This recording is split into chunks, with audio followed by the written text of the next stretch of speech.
transition is going smoothly. I know that the Healey team has been meeting with Baker cabinet secretaries and others, getting up to speed and working on that transition. I think some of it has been a little slowed by the fact that Healey has been slow herself to build out her cabinet. Hi there, it's WAMC News Director Ian Pickus, and on this episode of the WAMC News Podcast, we break down the changing of the guard in the Bay State. 2023 means a major shakeup in Massachusetts state government and politics. Two-term Democratic Attorney General Maura Healey is preparing to replace outgoing two-term Republican Governor Charlie Baker. Healey has been naming cabinet officials and working with incoming Lieutenant Governor Kim Driscoll to staff up the administration. Massachusetts also has a new Attorney General and state auditor on the way, and Democrats held overwhelming majorities on Beacon Hill after November's midterms. Joining me now for a preview is Matt Murphy of State House News. Thanks for being here. Thanks for having me, Ian. So I know we talked about Governor Baker months ago, but now that his exit is finally here, how are you summing up his 2 terms in office? Yeah, well, it's hard to look at the governor leaving with the popularity that he is and think that he hasn't done at least something right. And I think a lot of that stems from the fact that he has been able to keep government moving forward, limit the bad headlines, limit the unforced errors, and he projects as someone who really cares about this job, and I think he does, and I think that's why people like him. But that said, he's certainly accomplished a great deal, but there are also some things left undone, notably the the MBTA, transportation problems that persist, and some of these issues are going to trickle over into the new administration. What did you make of the announcement that Baker will now head the NCAA? Yeah, I think like a lot of people, I was surprised. It caught me off guard, and not because I don't think it's a fit, because I think if you take a step back and look at it, on some levels it does make a lot of sense. And we heard from the search committee, the president of Baylor University and others, that what they were looking for was someone with connections in politics, someone with experience running a big organization, and also someone with experience bringing together disparate voices. And that's certainly something you have to do in government when you're working with a legislature, when you're working with 351 cities and towns and communities. So on that level, it makes a lot of sense.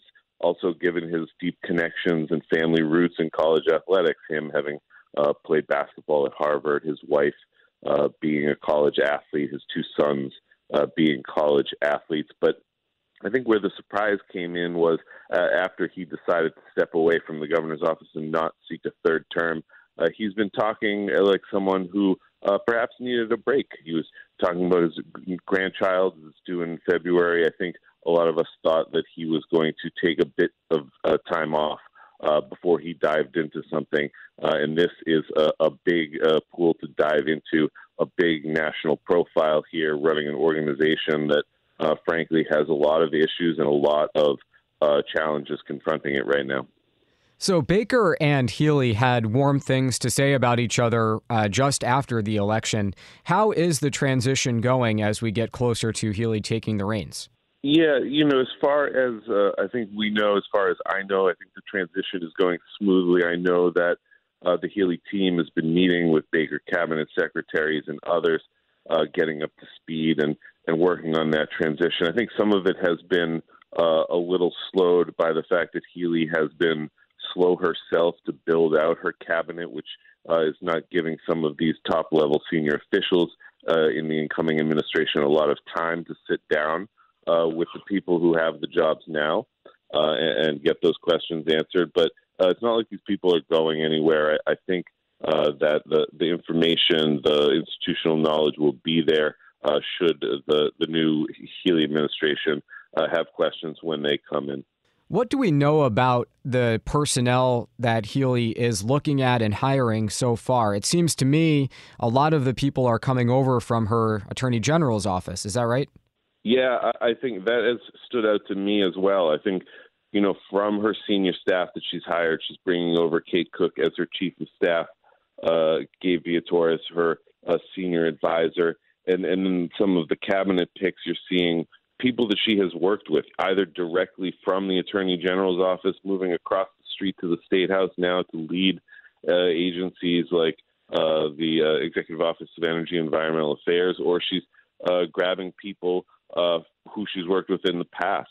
Her new climate advisor coming back to Massachusetts from the EPA to join the Healey administration after working in the Attorney General's office. So, yeah, she's building a team of people that she is comfortable with and familiar with, people she has worked with and trusts, and we'll see if that serves her well.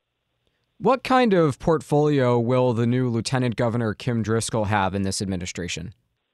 I think that's going to be interesting to watch. I mean, we got accustomed to seeing Lieutenant Governor Polito be the sort of eyes and ears for Governor Baker out on the road and a liaison to the cities and towns across Massachusetts.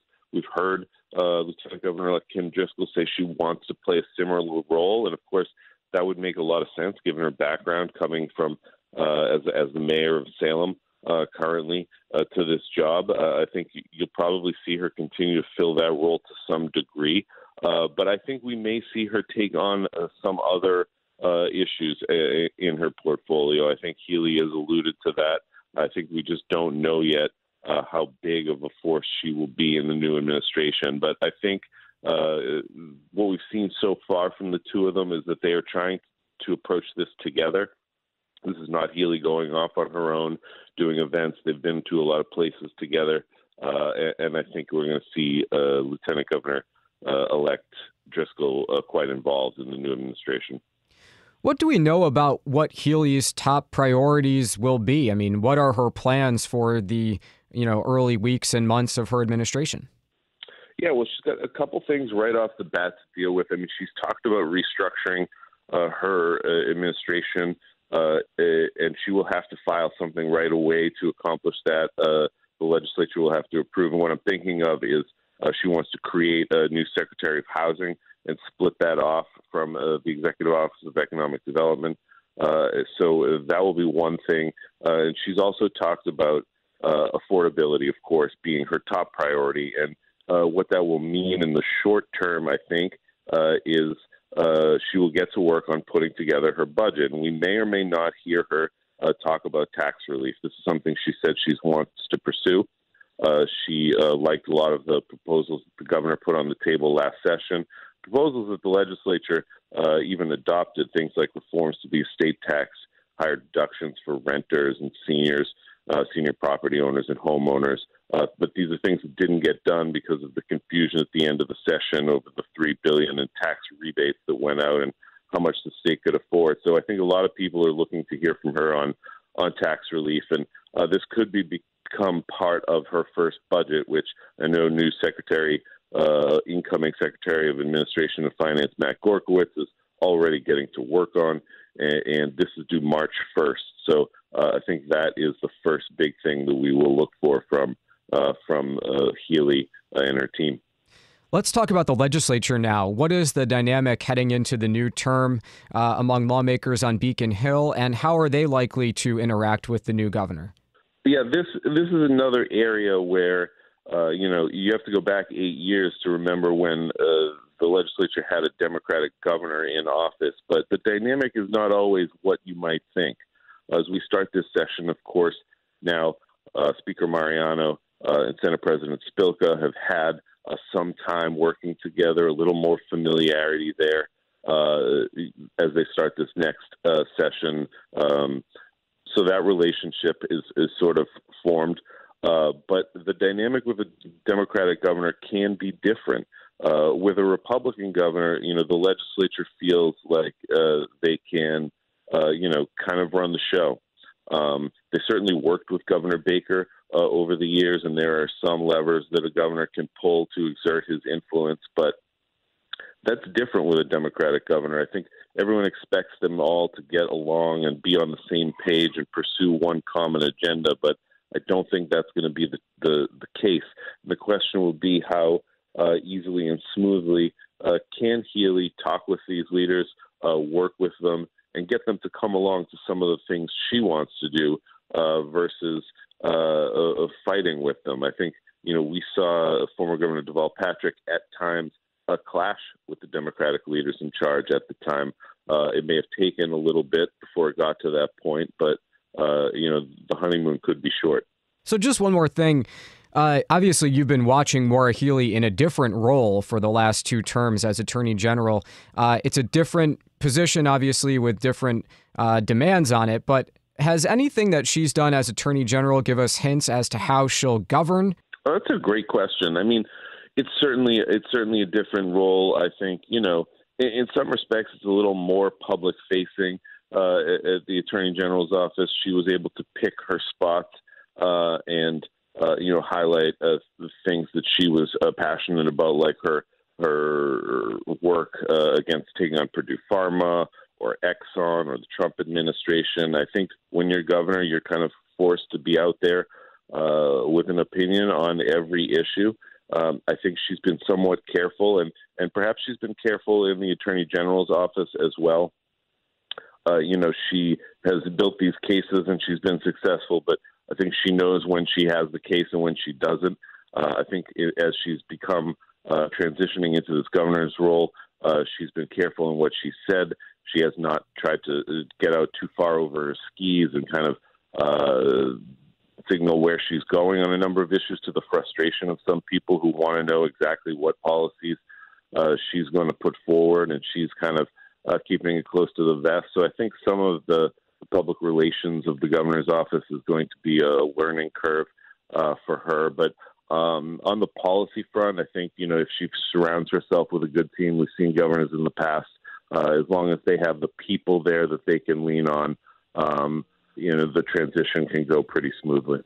Matt Murphy covers Beacon Hill for State House News. Matt, thank you for taking the time to speak with us. Always a pleasure, and it'll be fascinating to watch what develops here.